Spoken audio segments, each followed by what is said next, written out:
Hello. Kinematics में आगे continue करते हुए अब हम लोग देखेंगे projectile motion on an inclined plane. अभी तक हमने प्रोजेक्टाइल मोशन देखा था ऐसा, ग्राउंड से शुरू हुआ ग्राउंड पे फिनिश हो गया, या ग्राउंड से शुरू हुआ हाइट से किसी और नीचे आके गिरा। अब हम लोग देखेंगे अगर इंक्लाइंड प्लेन है तो उस पे प्रोजेक्टाइल मोशन कैसे देखते हैं। ठीक है, चलिए शुरू करते हैं। तो सबसे पहले तो ये मान लेते हैं कि ये आपका प्लेन है, इंक्लाइंड प्लेन, जो कि हॉरिजॉन्टल से एट एन एंगल थीटा है।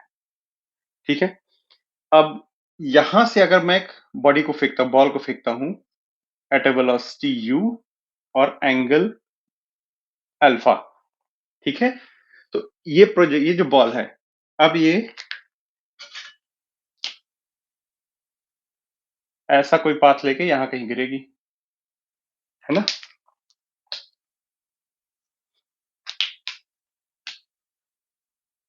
यहां पे कहीं आएगी। तो ये जो प्रोजेक्टाइल है ये इंक्लाइंड प्लेन पे हो रहा है। इंक्लाइंड प्लेन है, थीटा एंगल बना रहा है हॉरिजॉन्टल से, और उस इंक्लाइंड प्लेन से अल्फा एंगल पे हमने प्रोजेक्टाइल थ्रो किया, एक बॉल थ्रो किया या कोई एक ऑब्जेक्ट थ्रो किया। तो ये प्रोजेक्टाइल मोशन ऐसा है। ठीक है, अब इसमें अगर आप देखो तो जो पहले से काफी चीजें चेंज हो गई हैं।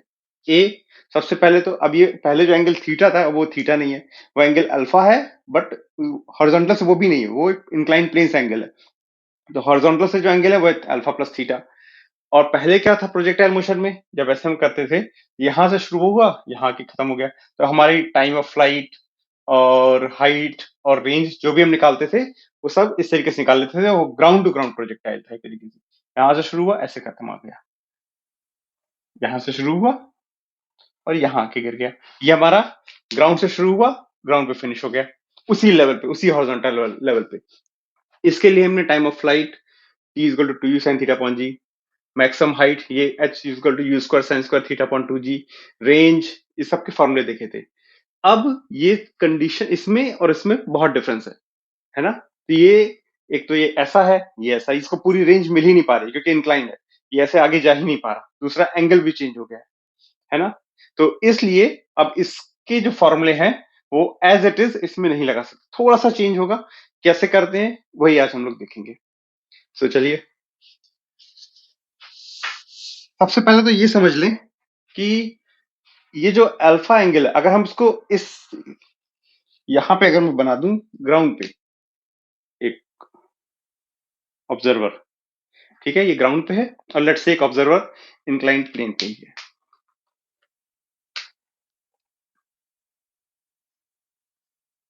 ठीक है, अब इसके रिस्पेक्ट में अगर देखा जाए चीजों को, तो ये कहेगा कि ये प्रोजेक्टाइल थ्रो किया गया alpha plus theta with respect to horizontal angle से। हॉरिजॉन्टल से अल्फा प्लस थीटा फेंका गया और ऐसे किया गया। ये प्रोजेक्टाइल इस ऑब्जर्वर के रिस्पेक्ट में अगर आप देखो तो ये खुद ही प्लेन पे है। इसको नहीं पता कि ये थीटा एंगल है क्योंकि ये इसके लिए यही हॉरिजॉन्टल है ना। इस ऑब्जर्वर के लिए हॉरिजॉन्टल यही है। तो इस ऑब्जर्वर के रिस्पेक्ट में के फ्रेम से अगर हम सोचें तो ये प्रोजेक्टाइल इसको ग्राउंड टू ग्राउंड प्रोजेक्टाइल लगेगा। यहां से थ्रो किया गया, यहां पहुंच गया, इसको लगेगा कि ये नॉर्मल प्रोजेक्टाइल है। ऐसे फेंका गया, ये ऐसे गया ऊपर से, यहां से ऊपर गया और यहां आ गया इसको, क्योंकि इसके लिए तो यही हॉरिजॉन्टल है ना। यानी हम ऑब्जर्वर अगर चेंज कर दें तो हमारा ये प्रोजेक्टाइल मोशन भी ग्राउंड टू ग्राउंड प्रोजेक्टाइल की तरह हो सकता है।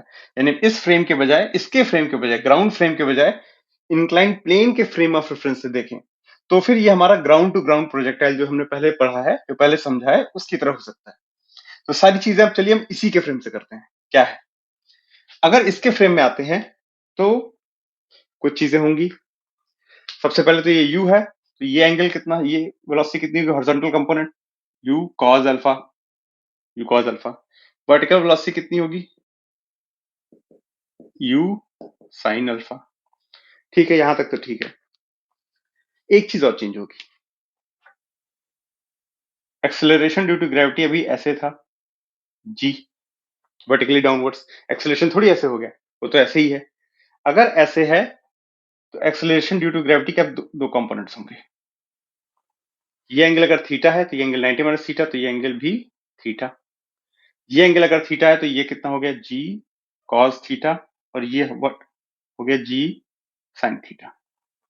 ठीक है, यानी कि इसके फ्रेम ऑफ रेफरेंस से देखें, ये हो गया एक तरीके से एक्स एक्सिस, ये एक्स है तो इसके परपेंडिकुलर जो होगा ये वाई एक्सिस। ठीक है, अब इसको मैं अगर मैं देखूं, इसको हॉरिजॉन्टली ड्रॉ कर दूं, ये जो है ऐसा प्लेन, इसको अगर मैं ऐसे ड्रॉ कर दूं तो ये ऐसे दिखेगा। वो कैसा दिखेगा? ये वाई एक्सिस, ये एक्स एक्सिस, ये एक्स है, ये वाई है। ये हमारा विद रेस्पेक्ट टू ये ऑब्जर्वर जो इंक्लाइन प्लेन पे है। इसको लगेगा कि प्रोजेक्टाइल को ऐसे थ्रो किया गया, ऐसे आ गया। ये एंगल कितना है यू, और ये एंगल कितना है अल्फा, एंगल पे थ्रो किया गया। इसको नहीं पता भी कि ये जो एक्स एक्सिस है इसकी थीटा एंगल पे है ग्राउंड से, इससे कोई मतलब ही नहीं, क्योंकि इसके फ्रेम में आ गया ना। इसके फ्रेम में तो ये एक्स है, इसने फ्रेम ऑफ रेफरेंस इसके अकॉर्डिंग यही हॉरिजॉन्टल है और यही एक्स एक्सिस है, ये वाई एक्सिस है, तो इसने ऐसे ड्रॉ किया। अब ये थीटा एंगल हम भूल जाएंगे यहाँ पे।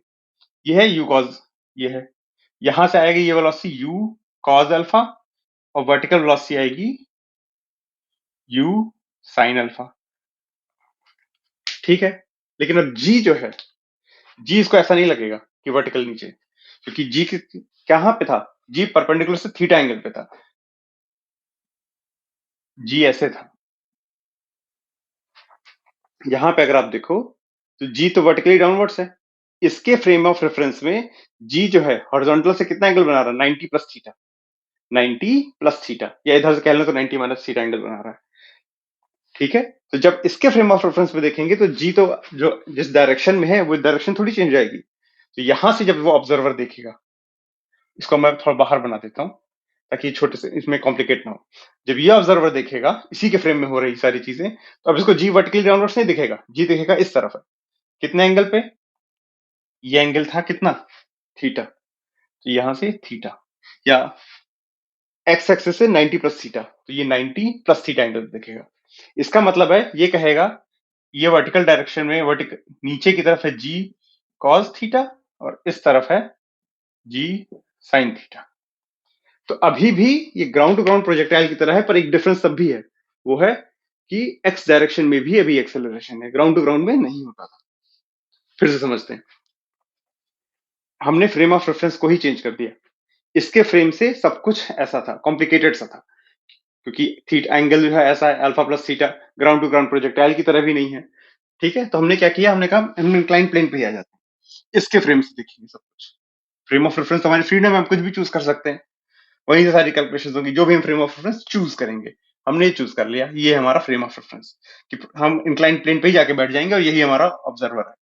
ये अगर ऑब्जर्वर है तो इसके अकॉर्डिंग ये है एक्स एक्सिस, ये प्लेन, और ये है परपेंडिकुलर डायरेक्शन वाई एक्सिस।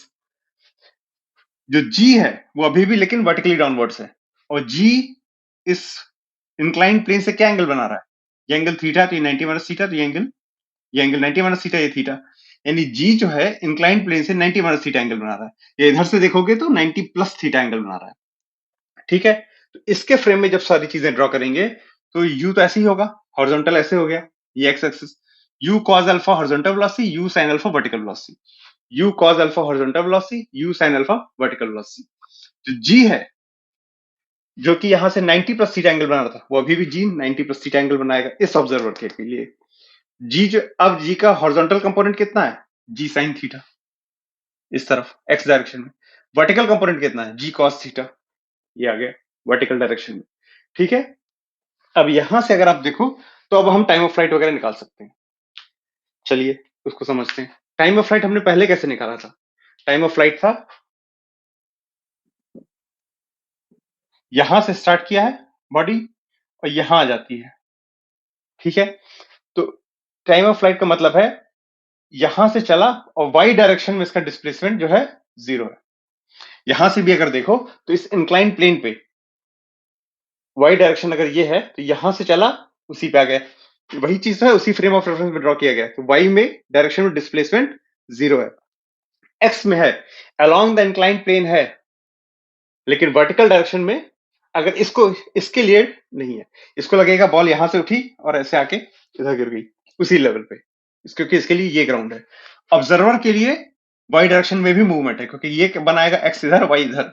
अगर ऑब्जर्वर ये ग्राउंड का है तो ये एक्स एक्सिस इधर बनाएगा, वाई एक्सिस ऊपर बनाएगा। तो इसके लिए तो वाई डायरेक्शन में भी मूवमेंट है, एक्स डायरेक्शन में भी है। इस ऑब्जर्वर के लिए वाई में नहीं है।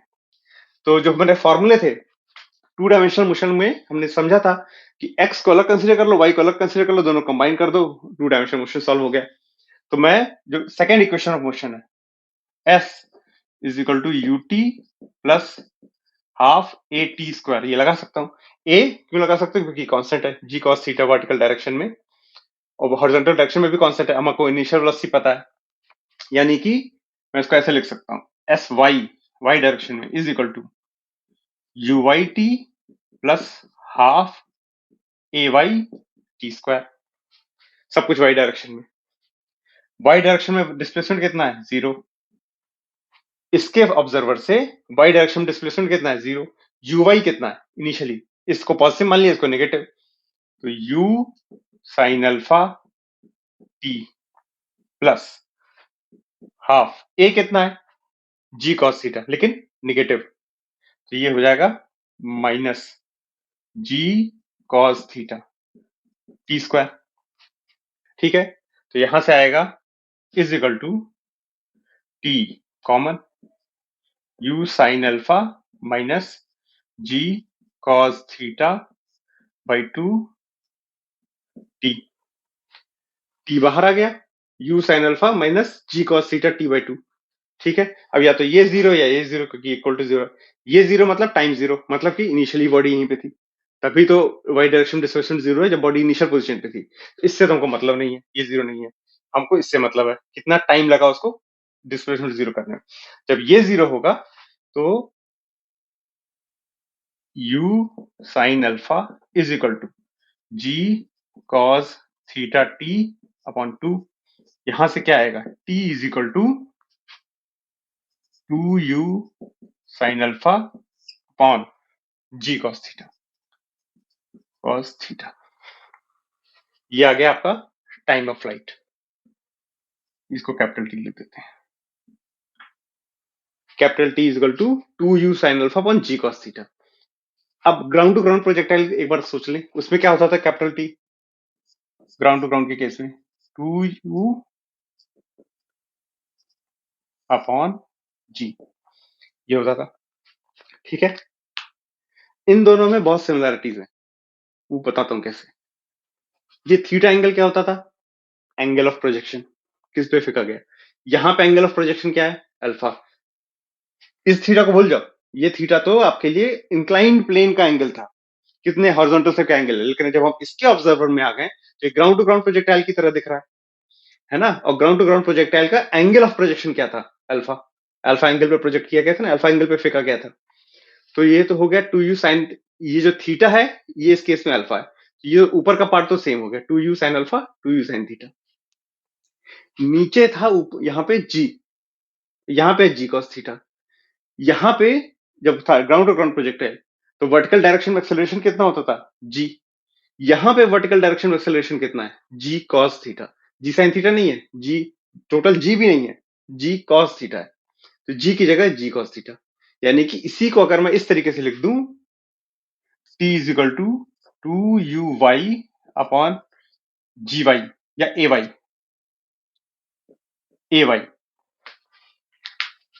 Vertical direction into twice of initial velocity upon acceleration y direction. Acceleration velocity twice of initial velocity in y direction upon acceleration in y direction से आपको टाइम ऑफ फ्लाइट मिल जा रहा है। ये यहाँ पे देखो भी, हमने एक्स डायरेक्शन को कहीं कंसीडर किया ही नहीं है, केवल वाई डायरेक्शन की डिस्प्लेसमेंट निकला है। तो वाई डायरेक्शन की displacement 0 is equal to u y t half g t square. यानी एक्स में क्या हो रहा है इस बात से कोई फर्क ही नहीं पड़ता। इस बात से एक्स में क्या हो रहा है इस बात से फर्क ही नहीं पड़ता कि कितना देर टाइम, कितनी देर ये हवा में रहता है। यहाँ पे एक्सेलरेशन कितना भी होता है, कोई भी एंगल होता है थीटा, ये थीटा नहीं, ये जी कॉस थीटा कितना है इस बात से कोई फर्क ही नहीं पड़ता। टाइम ऑफ फ्लाइट किस पे है? 2u sine alpha upon g cos theta. इसका एक्स डायरेक्शन में क्या हो रहा है इससे कोई मतलब नहीं, जी साइन थीटा से कोई मतलब नहीं, यू कॉस अल्फा से कोई मतलब नहीं। हमने केवल वाई डायरेक्शन को कंसीडर किया था, केवल वाई डायरेक्शन कंसीडर किया। तो हमारी टाइम ऑफ फ्लाइट क्या आया? T is equal to 2u twice of u sine theta क्या था? वाई डायरेक्शन में velocity 2 into u y upon g. G क्या था? वाई डायरेक्शन में एक्सेलरेशन, तो ए वाई। इसी को अगर हम देखें तो ये है यू वाई, अब यहाँ क्या है, two u sine alpha. U y क्या है, यू साइन अल्फा, तो ऊपर का पार्ट हो गया two u sine alpha. A y क्या है, g cos theta, g cos theta. ठीक है, तो आपका टाइम ऑफ फ्लाइट चेंज नहीं हुआ, थोड़ा सा फॉर्मूला चेंज लग रहा है, वो सिर्फ इसलिए क्योंकि ये जो फ्रेम ऑफ रेफरेंस है चेंज हो गया, जो प्रोजेक्टाइल है वो हॉरिजॉन्टल से ही थीटा एंगल बना रहा है, जो इंक्लाइन प्लेन जिस पे फेंका जा रहा है प्रोजेक्टाइल वो खुद थीटा एंगल बना रहा है, तो उसी को हमने एडजस्ट किया एक तरीके से। जो जी की वैल्यू थी, क्योंकि इंक्लाइन फेंका गया, इंक्लाइन फेंका गया, तो जी जो है वर्टिकल डायरेक्शन, इसके फ्रेम में वर्टिकल डायरेक्शन एक्सेलरेशन कितना है, जी कॉस थीटा, और हॉरिजॉन्टल में जी साइन थीटा। लेकिन हॉरिजॉन्टल से फर्क पड़ता नहीं है हमको टाइम ऑफ फ्लाइट में, तो केवल जो चेंज हुई थी वो था जी जो है जी कॉस थीटा हो गया, वही आ गया, t is two u sine alpha upon g cos theta. ठीक है, तो एक तरीके से जो हमारा टाइम ऑफ फ्लाइट था वो चेंज नहीं हुआ। आप उसको याद करना चाहो तो कर लो, नहीं भी याद करो तो भी चल जाएगा, क्योंकि इतनी बड़ी चीज है नहीं, एक सेकंड में आ जाता है। या तो ऐसे एनोलॉजी से याद कर लो कि हमको टू यू अपॉन जी होता है, या इस फ्रेम ऑफ रेफरेंस से क्या यू है क्या ए है तो निकाल लो, g cos alpha g cos theta, two u sine alpha upon g cos theta.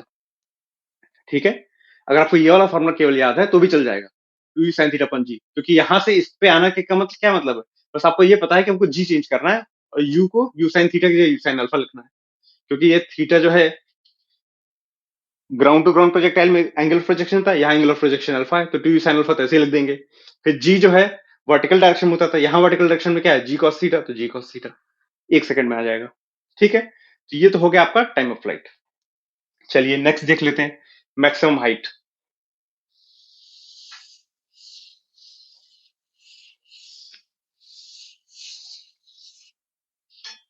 Ground to ground projectile देखते हैं, मैक्सिमम हाइट पर यहां समझते हैं।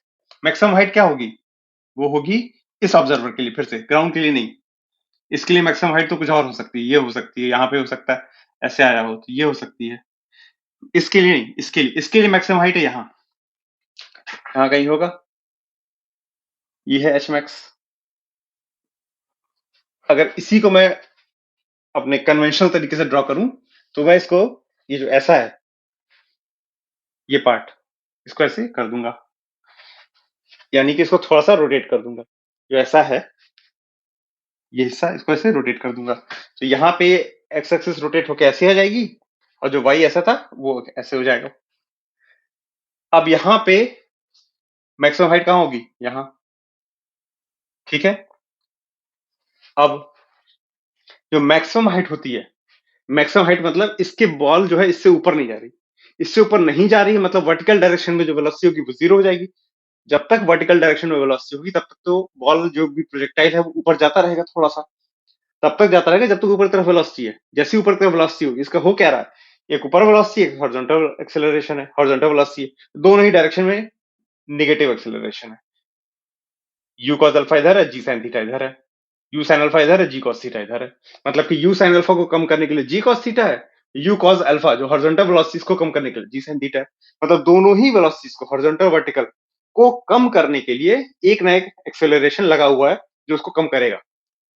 ठीक है, यानी दोनों ही कभी ना कभी जीरो होने वाले हैं, कभी ना कभी, अगर यहाँ हिट नहीं करता तो ये भी जीरो हो जाता, हो सकता है पहले जीरो हो जाए, जो भी हो। यहाँ पे जब वर्टिकल डायरेक्शन की वेलोसिटी जीरो हो जाएगी, उसके बाद प्रोजेक्टाइल ऊपर जाना तो बंद कर देगा, केवल हॉरिजॉन्टली ही जा सकता है, क्योंकि वर्टिकल वेलोसिटी जीरो हो गई है ना। यानी कि एच मैक्स अगर मुझे निकालना है तो वर्टिकल वेलोसिटी जीरो होगी, यानी कि अगर मैं कहूं वर्टिकल वेलोसिटी को देखें, अब फिर से v equal to u plus a t कर दें, तो मैं लिख सकता हूं v y is equal to u y plus a y t, v equal to u plus a t, लेकिन वाई डायरेक्शन में लगाएंगे। मोशन इन टू डायमेंशन में भी हमने देखा कि एक्स और वाई को अलग अलग कर लो, फिर इंडिविजुअली सॉल्व कर लो। अब वी वाई हमारा है जीरो एच मैक्स के लिए, यहां पर वी वाई जीरो है, यू वाई क्या है, यू साइन अल्फा, इस डायरेक्शन को पॉजिटिव मान रहे हैं, प्लस ए वाई कितना है, वाई डायरेक्शन में एक्सेलरेशन जी कॉस थीटा, लेकिन माइनस, तो minus g cos theta into t, यानी टाइम लगा इतना, तो टाइम यहां से क्या आएगा, t is equal to u sine alpha upon g cos theta. इसको ध्यान दो, अगर आप, इसको मैंने इरेज कर दिया था, ये तो हॉरिजॉन्टल के लिए था, जो इंक्लाइन प्लेन पे टी आया था वो क्या था, two u sine alpha upon g cos theta.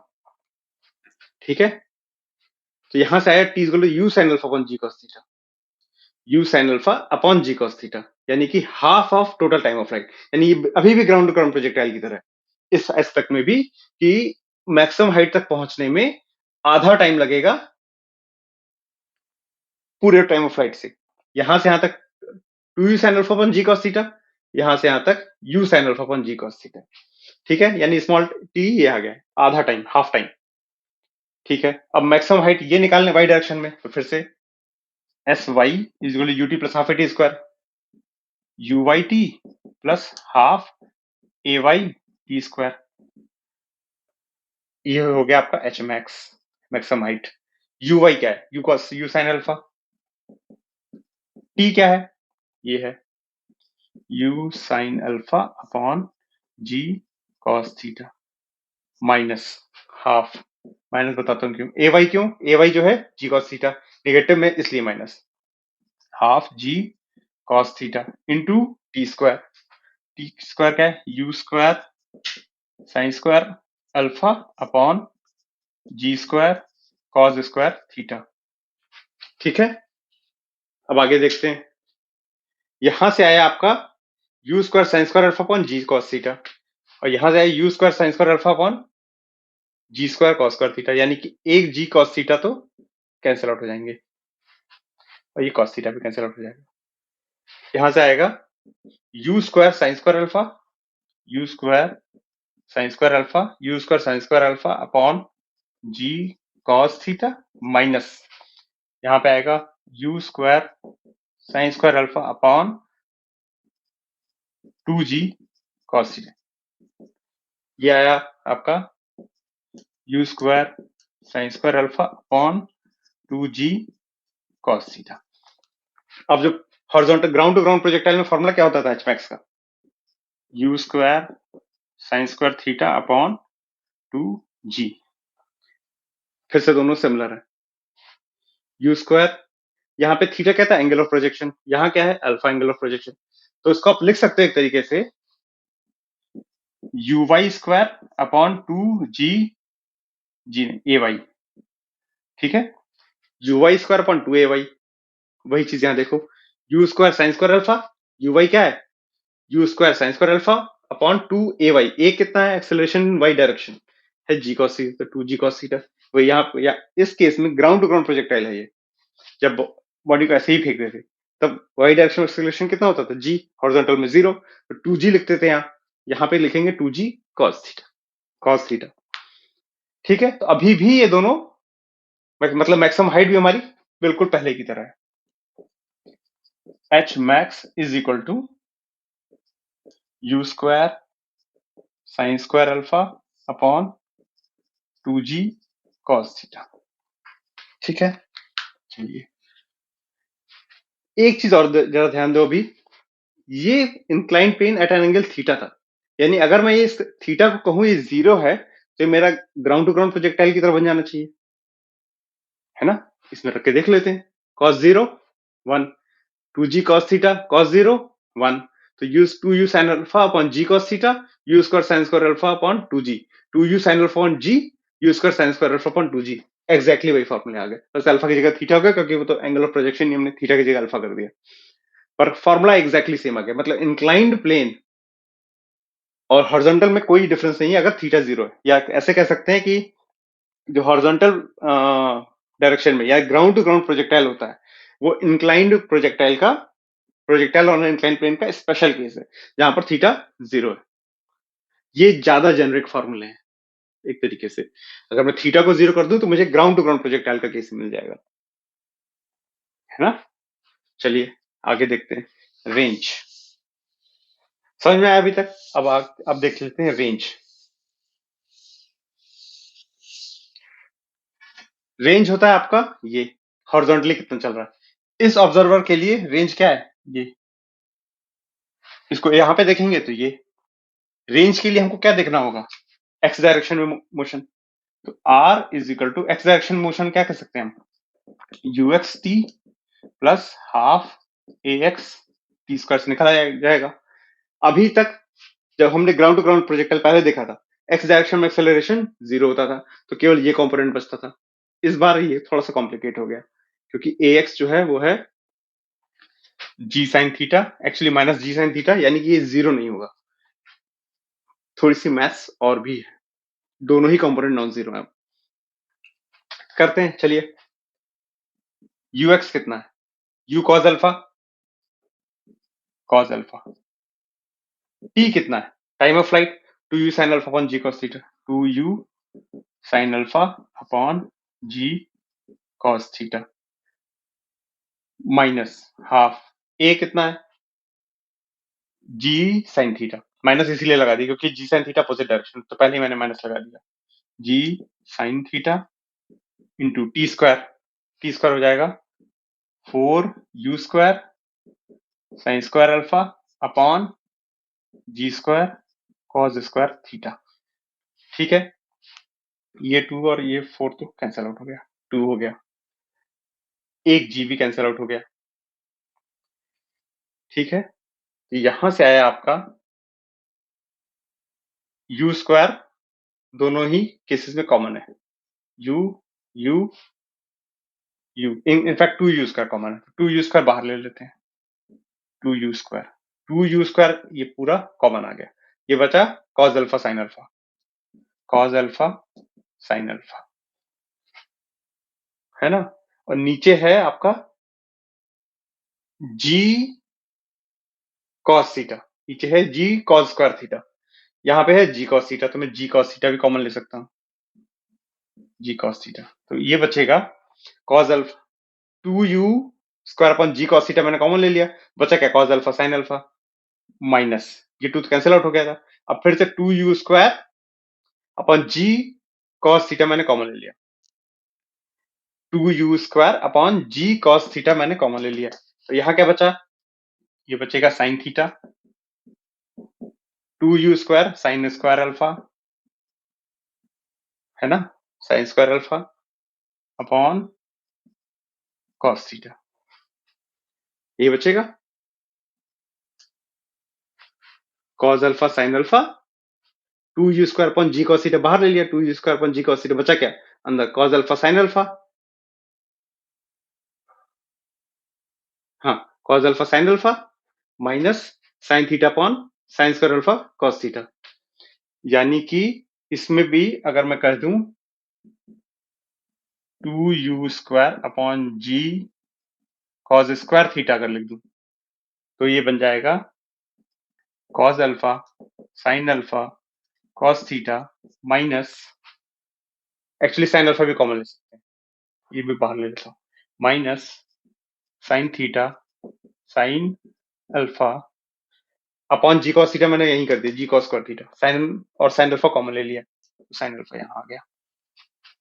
ठीक है, cos alpha cos theta minus sin alpha sin theta, sin alpha बाहर ले लिया, cos थीटा ऊपर नीचे मल्टीप्लाई किया तो ये cos थीटा बाहर आ गया, 2u square upon g cos theta को g cos स्क्वायर थीटा कर दिया, ये बन गया cos alpha sin alpha cos theta, और लेकिन sin अल्फा कॉमन भी है दोनों बार, sin अल्फा को बाहर ले लिया तो बचा cos alpha into cos theta minus sin theta into sin alpha. अब ये क्या है, cos a cos b minus sin a sin b, यानी cos a प्लस b, तो ये बन गया आपका 2u square cos alpha plus theta sin alpha upon g cos square theta. ये पहले से अलग होगा, क्यों? अगर आप थीटा को 0 कर दो तब भी अलग होगा, तब अलग नहीं होगा।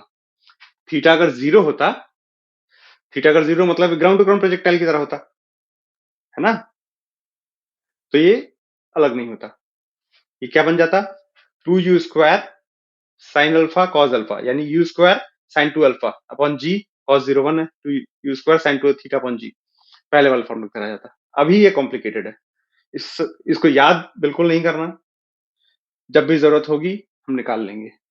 ठीक है, कॉन्सेप्ट्स वही है कि हमारा एक्स डायरेक्शन में भी क्योंकि एक्सेलरेशन है इस बार, तो एक्स डायरेक्शन का जो रेंज था पहले से अलग हो जाएगा, पहले वाला फॉर्मूले से मैच नहीं करेगा।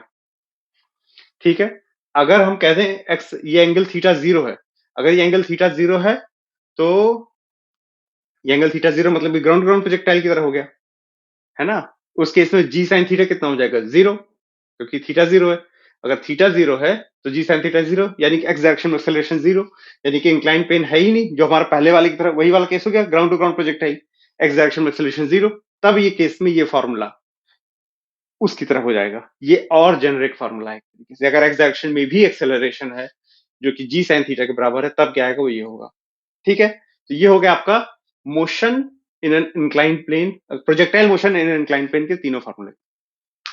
ठीक है, कैसे याद आपको करना है तो केवल ये दोनों कर लो, इसकी जरूरत तो मेरे ख्याल से बिल्कुल नहीं है, क्योंकि ये ज्यादातर केसेस में आपको कुछ वैल्यूज मिलेंगी, तो आप जो भी हाँ है वैल्यूज को डाल के इजिली कंप्यूट कर सकते हो, कैलकुलेट कर सकते हो, रादर देन फॉर्मूला की। इनको आप इजिली 1 सेकंड में निकाल सकते हो, तो इनको भी याद ना करो तो भी चल जाएगा, वो वाले फॉर्मूले याद हो तो अच्छा है। ठीक है, चलिए, तो हमने इंक्लाइंड प्लेन पे देख लिया कैसे टाइम ऑफ फ्लाइट निकालते हैं, कैसे मैक्सिमम हाइट निकालते हैं, कैसे फ्रेम ऑफ रेफरेंस हमने चेंज कर दिया, दूसरे फ्रेम ऑफ रेफरेंस से ही सारी कैलकुलेशन कर दी। इसके इंक्लाइंड प्लेन पे जो ऑब्जर्वर है उसके फ्रेम में एक्स और y frame of reference choose किया, उसके फ्रेम से ही सारे कैलकुलेशन कर दिए और time of flight, H max और रेंज निकाल ली। ठीक है, चलिए एक छोटी सी प्रॉब्लम देख लेते हैं। मान लेते हैं अगर आपसे पूछा जाए कि ये जो प्रोजेक्टाइल है ये अल्फा एंगल पे है, ये थीटा एंगल है, किस एंगल पे थ्रो किया जाए, अल्फा क्या एंगल हो कि ये जो प्रोजेक्टाइल जब यहां गिरे तो ये ऐसे गिरे, परपेंडिकुलर टू आपका इंक्लाइन प्लेन। ये क्वेश्चन है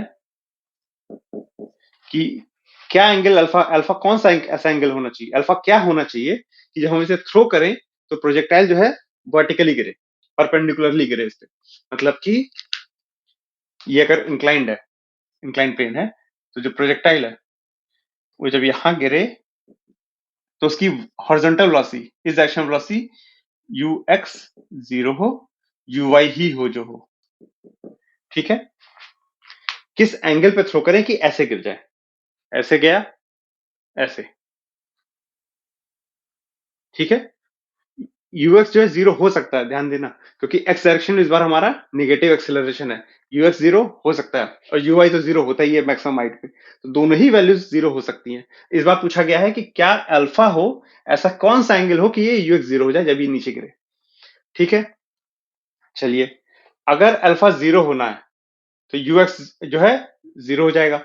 अगर अल्फा हमको पता करना है कि किस पे ये परपेंडिकुलरली गिरेगा, 90 डिग्री पे गिरेगा, तो यूएक्स जीरो हो जाएगा वहां पे, क्योंकि 90 डिग्री पे गिर रहा है, ऐसे गिरेगा 90 डिग्री पे, है ना। केवल वाई डायरेक्शन है, इसके फ्रेम ऑब्जर्वर से देखो, अगर यहाँ के ऑब्जर्वर से देखो कि ये वाई एक्सिस है, यहाँ पे 90 डिग्री पे गिर रहा है, परपेंडिकुलर टू हॉरिजॉन्टल गिर रहा है, मतलब कि एक्स डायरेक्शन में वेलोसिटी जीरो रही होगी, तभी तो केवल ऐसे गिरेगा 90 डिग्री। अगर वेलोसिटी थोड़ी सी भी ऐसी होती तो इसका यू कॉस अल्फा बन जाता कंपोनेंट, लेकिन वो अगर ये वेलोसिटी ऐसे है, मान लो ये है, मान लेते हैं कि ये यू यू नहीं वी वेलोसिटी करता है, मान लीजिए ये यू वी वेलोसिटी करता है एट एन एंगल बीटा। ठीक है, अगर ये, तो इस केस में हॉरिजॉन्टल कंपोनेंट कितना होता है, वी कॉस बीटा। अब क्योंकि हमको दिया गया है परपेंडिकुलरली गिर रहा है, यानी कि बीटा जो है 90 डिग्री है, अब हॉरिजॉन्टल कंपोनेंट क्या होगा, वी कॉस 90, यानी जीरो। वही केस है, परपेंडिकुलरली गिरेगा तो हॉरिजॉन्टल कंपोनेंट जीरो हो जाएगा। ठीक है, समझ में आया, चलिए अब आगे देख लेते हैं। अब टाइम ऑफ फ्लाइट हमको पता है, 2u sin alpha 1 g cos theta, है ना। इतने टाइम में एक्स डायरेक्शन की वेलोसिटी जीरो हो गई है, इससे निकल आएगा, इतने टाइम में एक्स डायरेक्शन की वेलोसिटी जीरो हो गई है, तो v equal to u plus a t लगा देते हैं, तो v x is equal to u x plus a x t. अब एक्स डायरेक्शन, वी एक्स कितना है, एक्स डायरेक्शन की velocity initially u cos alpha, u cos alpha, तो u cos alpha minus a x कितना, x direction acceleration g sine theta into, ये है zero के equal, क्योंकि एक्स डायरेक्शन की वेलोसिटी हम जीरो कह रहे हैं, zero is equal to u cos alpha minus a x g sine theta into t, t क्या है, 2u sine alpha on g cos theta, 2u sine alpha upon g cos theta. समझ में आए? जब x direction की velocity zero होनी है, इसका मतलब है जो भी टाइम ऑफ फ्लाइट है, इतने टाइम में x डायरेक्शन की वेलोसिटी जीरो हो जानी चाहिए, तभी ना परपेंडिकुलर गिरेगा। इतने टाइम में x डायरेक्शन की वेलोसिटी होगी क्या, vx equal to u plus at निकाल सकते हैं, तो u cos alpha minus g sin theta into t, और ये वैल्यू होनी है जीरो, इक्वल टू जीरो। यहां से हमको अल्फा और थीटा में रिलेशन पता चल जाएगा। तो ये g और ये g तो कैंसिल आउट हो गए, है ना। अब क्या बचा, ये u भी कैंसिल आउट हो गया एक तरीके से। अब बचा, ये चीज जब इधर आएगी, ये बनेगा 2 sine alpha, 2 sign alpha upon ये क्या है, cos थीटा साइन थीटा, इधर आएगा तो tan theta is equal to cos alpha, यानी कि cos alpha upon sine alpha क्या होता है, cot अल्फा, यानी कि cot alpha is equal to 2 tan theta. Sine alpha को उधर ले आए तो cos alpha upon sine alpha यानी cot alpha is equal to 2 tan theta. यहां से आया alpha is equal to cot inverse 2 tan theta, यानी कि ये जो एंगल थीटा है, हॉरिजॉन्टल से जो प्रोजेक्टाइल एंगल बना रहा थीटा, 2 tan थीटा हम कैलकुलेट करें, उसका कॉट इनवर्स लें, अगर उस एंगल पे फेंकेंगे प्रोजेक्टाइल को, तो अब वो आपको वर्टिकली गिरेगा, इस इंक्लाइन प्लेन पे वर्टिकली गिरेगा, मतलब जब वो गिरेगा तो उसकी एक्स डायरेक्शन की वेलोसिटी जीरो हो चुकी होगी। ठीक है, चलिए अब इसमें और भी वेरिएशन है, जैसे मैं प्रोजेक्टाइल को अभी तो हमने नीचे से ऊपर फेंका था, ऊपर से नीचे फेंकू तो क्या होगा, तो भी कुछ चेंजेस होंगे। ठीक है, उसको हम लोग नेक्स्ट वीडियो में देखते हैं। चलिए, थैंक यू फॉर वॉचिंग।